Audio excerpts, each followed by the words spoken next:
memberi materi analisis perbandingan pajak dan zakat ya. Saya harap rekan-rekan warga belajar PKBM semua aktif ya dan memahami apa yang disampaikan oleh rekan-rekan semua ya. Oke, pertama mungkin perkenalan dari kakak-kakak semua. Ya mungkin sebelumnya kita perkenalan dulu ya. Sebelumnya perkenalkan nama saya Budi Santoso, bisa dipanggil Budi. Saya juga di sini perwakilan dari kampus UBSI Cikarang. Jadi untuk memberikan materi tentang analis perbandingan pajak dan zakat. Jadi kita lanjut nih ke teman-teman saya yang kedua. Halo semua, perkenalkan nama saya Elifrida Sabrina. Saya bisa dipanggil Sabrina Camalkan. Halo semuanya, saya Aisyah alias Hana, biasa dipanggil Aisyah. Halo semuanya, nama saya Siti Muniro, biasanya dipanggil Munir. Kalian nih termasuk seorang muslim yang dalam kategori mampu, itu kalian wajib membayar zakat. Tujuannya untuk apa sih? Kalau misalkan pajak kan kita mencapupnya lebih umum ya, semua masyarakat dapat gitu. Nah kalau misalkan zakat itu hanya untuk orang-orang yang berhak menerimanya, kayak misalkan fakir miskin dan lain sebagainya. Mungkin boleh dilanjutkan.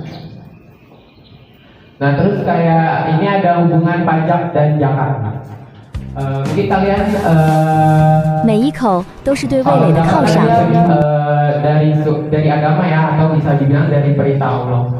Jadi sebenarnya hubungannya itu dari sumber hukumnya berbeda, cuma dari tujuannya sama, yaitu untuk mendukung perekonomian baik untuk seluruh masyarakat ataupun bagi kaum yang kurang mampu. Nah ini ada persamaan antara pajak dan zakat. Persamaannya Aturannya sendiri. Sedangkan kalau zakat itu sudah tertulis dari Al-Quran atau dari sumber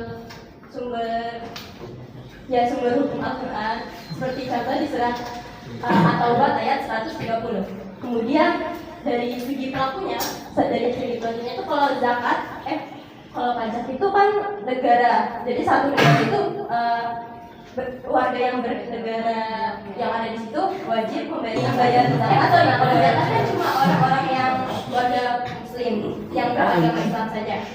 Terus dari tujuannya, kalau dari zakat itu tujuannya untuk membantu mengurangi kesenjangan sosial, kayak fakir miskin, yatim, atau yang kurang mampu istilahnya. Selanjutnya akan dibacakan oleh Aisyah.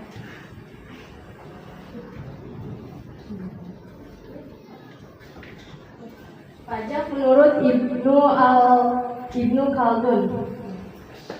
Dalam mukadimahnya, ia menekankan distribusi beban pajak yang merata dan adil. Ia mengutip surat Thohir bin Husain kepada anaknya yang menyarankan agar pajak disebarkan secara esitatif tanpa diskriminasi dan tidak boleh melebihi kemampuan rakyat untuk membayarnya.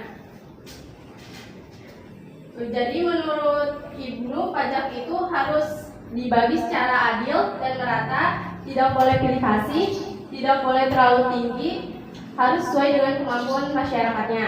Singkatnya, pajak itu boleh, tapi harus adil dan jangan terlalu berat.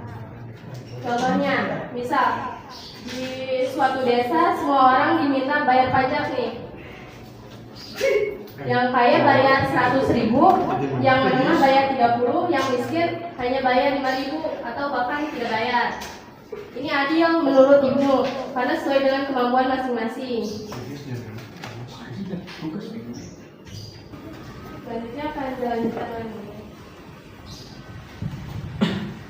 Di sini ada kewajiban membayar pajak dan zakat. Kewajiban membayar zakat dan pajak ini udah dijelaskan bahwa zakat itu adalah suatu rukun Islam ya. Jadi udah ada peraturannya bahwa muslim yang mampu membayar zakat itu wajib membayar zakat sebagai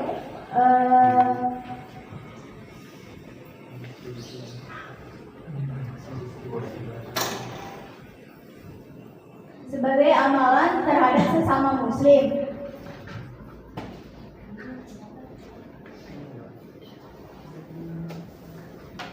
Nah, untuk kewajiban membayar pajak sendiri dianggap sebagai kewajiban sosial. Jadi untuk masyarakat umum, tidak hanya yang beragamakan muslim, karena ini termasuk peraturan negara dan sudah ada di undang-undang. Oke, next.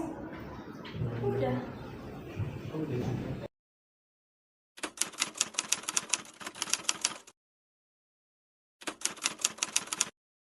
Keren-keren. Insya Allah. Baik sama kakaknya, penjelasannya jelas. Insya Allah. Terus gimana ya, keren. Masya Allah. Hadiahnya juga cepat dimengerti. Iya menang.